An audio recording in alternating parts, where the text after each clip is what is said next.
Hello everyone, welcome to my channel. अभी हम समझेंगे क्वेश्चन नंबर 4 का ए पार्ट और इसका बी पार्ट इवनिंग तक मैं आपको समझा दूंगी। ठीक है, तो अभी इस छोटे से क्वेश्चन को समझते हैं। मुश्किल से 2-3 मिनट लगेंगे, मैं इसे समझा दूंगी। देखो यहाँ पे कह रहा है आपसे कि so that the relation precede x less than equals to y in a Boolean algebra is a partial order relation. तो सबसे पहले तो आपको पता होना चाहिए कि पार्शियल ऑर्डर रिलेशन क्या होता है। तो लेट मी शो यू। देखो हमारे पास टाइम कम है ना, इसलिए हम ना इसे आपको समझा देते हैं डायरेक्टली ही कि पार्शियल ऑर्डर रिलेशन जो होता है उसमें क्या है ना कि अगर बुलियन अलजेब्रा आपको कुछ भी दिया हुआ है, जैसे यहाँ पे दिया है x less than equals to y, तो देन यहाँ पे ना 3 रिलेशन आपके फॉलो होने चाहिए, that is reflexive, anti symmetric and transitive. ये होता है आपका पार्शियल ऑर्डर रिलेशन के लिए, तीनों आपके होने चाहिए। अब आप कहोगे रिफ्लेक्सिव क्या है, एंटी सिमेट्रिक क्या है और ट्रांजिटिव क्या है। देखो कुछ बेसिक बातें हैं रिलेशन के, वो आपको पता होनी ही चाहिए। जैसे फॉर एग्जाम्पल मैं यहाँ पे आपको शो करती हूँ कि क्या क्या आपको पता होना चाहिए। अगर मैं बोलूँ रिफ्लेक्सिव रिलेशन का मतलब होता है कि ए से ही रिलेटेड हो, ए से ही रिलेटेड हो। जैसे कि मैं कहूँ कि अगर natural number 4 less than equals to 4 है तो आप कहोगे इसका मतलब ही क्या हो गया 4 लेस देन इक्वल्स टू 4 का मतलब क्या हुआ 4। 5 लेस देन इक्वल्स टू 5 का मतलब क्या हो जाएगा 5। यानी अगर लेस देन इक्वल्स टू मैं लगा दूं सेम टू सेम नंबर पे, तो यहाँ जो रिलेशन है वो रिलेशन कैसा हो जाएगा रिफ्लेक्सिव, वो वापस से वही नंबर आंसर में दे देगा।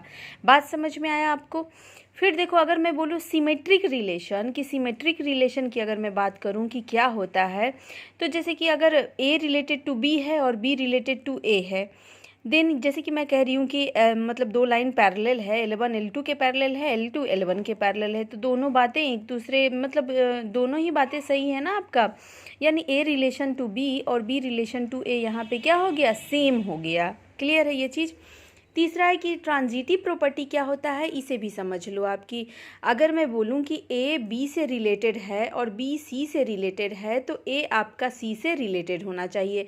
ट्रांजिटिव प्रॉपर्टी हमने एक फील्ड एक्सटेंशन में भी पढ़ा था, वहाँ पे भी यही बात था कि एक फील्ड अगर दूसरे फील्ड का एक्सटेंशन है और दूसरा फील्ड तीसरे का एक्सटेंशन है, तो पहला वाला और लास्ट वाला आपस में एक्सटेंशन फील्ड होता था। याद आया। तो यहाँ भी सेम चीज़ है, जैसे कि मैंने कहा 2 डिवाइड बाई 4 करो और 4 डिवाइड बाई 16 करो, तो इसका आंसर आपका क्या आ गया 2 डिवाइड बाई 16 आ गया ना। सो यहाँ से आपने ट्रांजिटिव प्रॉपर्टी को समझा।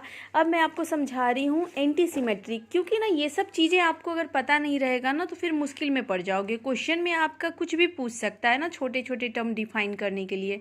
एंटी सिमेट्रिक रिलेशन क्या होता है कि मान लो कि कोई आपका सबसेट वाला रिलेशन है। जैसे फॉर एग्जाम्पल अगर मैं कहूँ ए बी का सबसेट है और बी ए का सबसेट है, तो दोनों ही बातें एक साथ कैसे सच होगा। ये सच तभी हो सकता है जब आपका ए बराबर बी हो जाए। बात समझ में आया। इसी को हम कहते हैं एंटी सिमेट्रिक। ये चीज़ मैं पहले भी आपको सिखा चुकी हूँ। प्रूव करना जब हमें रहता था कि ये इसका सबसेट है, याद आया आपको। मैंने आपको एक प्रूफ भी करवाया था ऐसा क्वेश्चन कि वहाँ पे आपको दोनों सबसेट, ये इसका सबसेट है और ये इसका सबसेट है, ऐसा अगर साबित हो जाए तो ऑटोमेटिक ये दोनों आपस में बराबर हो जाएंगे, तभी तो ये पॉसिबिलिटी होगा ना। तो यहाँ से मैंने आपको ये सारी चीज़ें समझा दिया। अब आ जाओ वापस से क्वेश्चन पे। क्वेश्चन में क्या था कि हमें सिर्फ 3 चीज़ें समझना था कि अगर x less than equals to y जो है ये रिफ्लेक्सिव होगा, एंटी सिमेट्रिक होगा और ट्रांजिटिव होगा, तीनों होगा, तभी हम कहेंगे कि हाँ ये जो है x less than equals to y ये ऐसा बुलियन अलजेब्रा है जो कि एक पार्शियल ऑर्डर का है, पार्शियल ऑर्डर रिलेशन का है।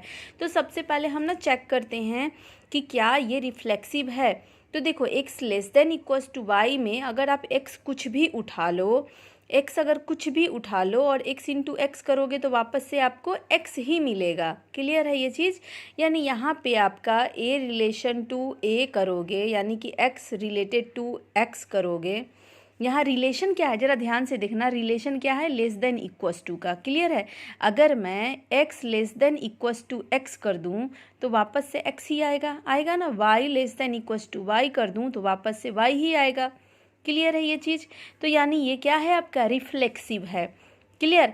अब देखो ज़रा, अब मुझे चेक करना है कि ये एंटी सिमेट्रिक है कि नहीं। अब एंटी सिमेट्रिक के लिए क्या कंडीशन था कि एक्स और वाई का रिलेशन करो और रिलेशन में ना उल्टा कर दो, वाई को पहले लिख लो, एक्स को बाद में।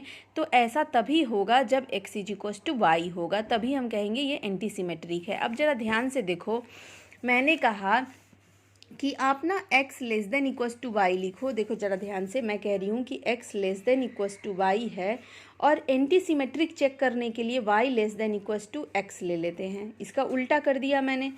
ऐसा तभी पॉसिबल हो सकता है ना। ऐसा देखो कब पॉसिबल होगा, अगर मैं बोलूँ मतलब 2 ले लो, 2 क्या है, लेस देन इक्वल्स टू 3 लिख सकते हो आप, है ना। और 2 लेस देन इक्वल्स टू 3 और 3 लेस देन इक्वल्स टू मान लो 5 है।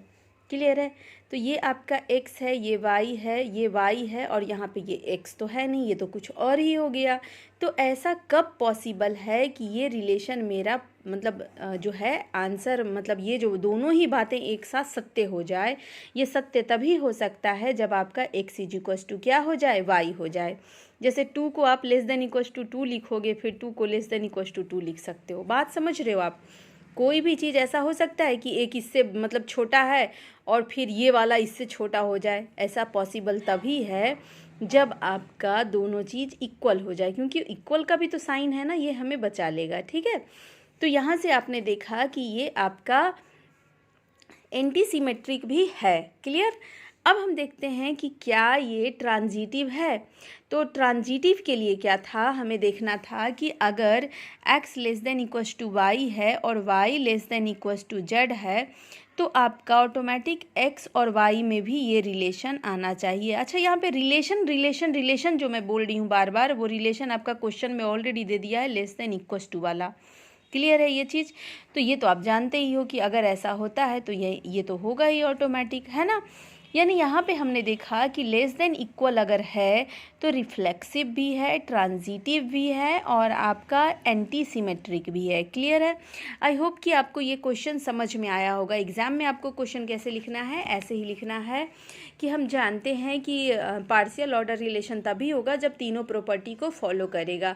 फिर बारी बारी से आप इस रिलेशन पे जो x less than equals to y दिया हुआ है, इस पे आप बारी बारी से तीनों प्रॉपर्टी को फॉलो करवा के दिखा देना। ठीक है, देना आप लास्ट में लिख देना।